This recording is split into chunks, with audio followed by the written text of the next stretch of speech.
Hi, I'm Jennifer Sylvester, Doctor of Physical Therapy. Let's talk about planks. When done properly, planks are a great way to strengthen your core muscles without hurting your spine like crunches or sit-ups. When you're in a good plank position, you're also going to be strengthening your shoulders and your hips. So today I'd like to show you some variations of plank positions that can be used for people of all levels of fitness. To get started, let's start in a quadruped position. I'm going to have my knees right underneath my hips and my wrists right underneath my shoulders. From here, I'm going to rock my weight forward and reset my hands under this new shoulder position. For a classic plank, we're going to then tuck our toes under and make sure that we're pulling the belly button as tightly as we can towards the spine as we press up and make a straight line from the ankles, through the hips, through the spine to the top of the head. The chin should be tucked a little bit towards the center of the throat, and you're going to be looking down at the ground. In this position, we're using gravity to challenge those core muscles and hold you in this position. Hold it as long as is comfortable and as long as you can maintain good form. You'll know that you are cheating or you have overpowered your abdominal muscles when the hips drop down a little bit. Now this is going to put more strain on the low back and potentially cause some pain problems. Or if you're in a semi-downward dog and those hips are up a little too high. If it's too challenging to do a full plank position, you always have the alternative of having a knee plank position. Same idea, we're going to set our hands underneath the shoulders when we're in a forward rock position. This time, I might have to take my knees back a little bit, pick the feet off the ground, keep the core pulled in tight, and then press into a straight line from the knees, through the pelvis, through the shoulders, to the top of the head.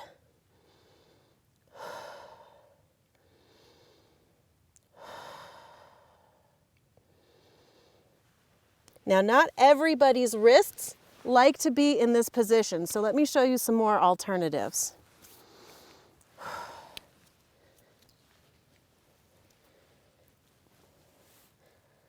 To keep the wrists in a neutral position, you could do your plank on fists. So making a fist and then pushing up into your plank position from here. Sometimes people like to hold onto dumbbells so that their fists are not pressing into the ground. Another alternative is to do a forearm plank. So for that one, from my quadruped forward rock position, I'm going to put my elbows underneath my shoulders and then spread my fingers out on the ground. I can step back into my plank position from here. Again, keeping my belly pulled in without letting the back sag or the hips rise up.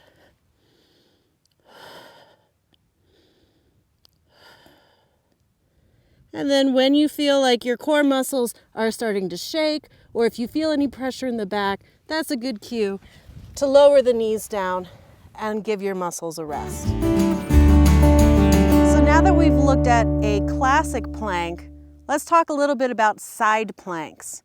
These are a good way to really work your oblique muscles, which are important to stabilize the spine against rotation, which is the #1 contributing factor to back pain. So let's look now at some variations of side plank. We're going to start laying on your side. I'm going to start with a demonstration of a forearm version. So for this version, my elbow is right underneath my shoulder, and whichever contact I have for my legs is also going to be in line with the shoulder. So if I'm doing a side plank on the knees, my knees will be in line. Otherwise, I'm going to stack my feet and my ankles will be in line with my shoulder and my elbow. Spread the fingers out to help grab the ground. And then when we exhale and pull the core in, we're going to push to make a straight diagonal line through the body. That includes the line through the center of the head. So take a deep breath in, exhale, press the core in, and then lift up into a side plank. We're activating the balance muscles on the side of the hip that is pushing more towards the ground. We're pulling the core in tightly, and then we're also getting a little challenge to our neck muscles as well to keep our head straight. It's very important that we're pushing the shoulder down into the ground and not letting it collapse up towards the neck, because that's going to create some problems for the neck and the shoulder. When you feel a little tension or trembling in the belly, or if you feel pressure in the back, that's time to come down and take a rest. Now, if you'd like to try a full arm version, again, we're going to place our knees or our ankles in line with that support contact point for the arm. I'm going to spread my hand out. Shoulder is going to be right over the wrist, and then press into a side plank. If you are recovering from an injury, have had back pain, or if you're just getting started with planks, the wall plank is a good alternative. I'll be demonstrating on this rock. For a classic plank, you're going to put your hands at shoulder height, about shoulder width apart, standing nice and tall.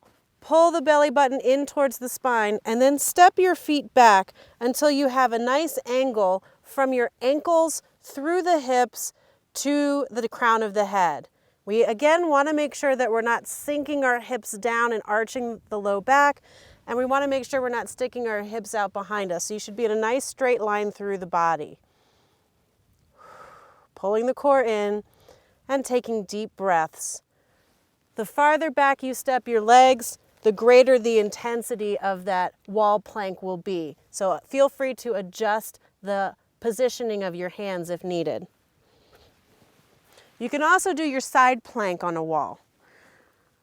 For a side plank, you can do the forearm version or a straight arm version. I'm going to be doing our forearm version. Elbow is going to be in line with the shoulder.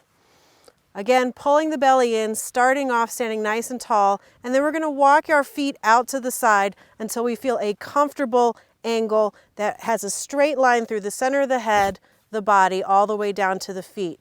This is going to challenge the oblique muscles on the side of the abdomen a little bit more. Take deep breaths, keep the core pulled in, and maintain a nice straight line.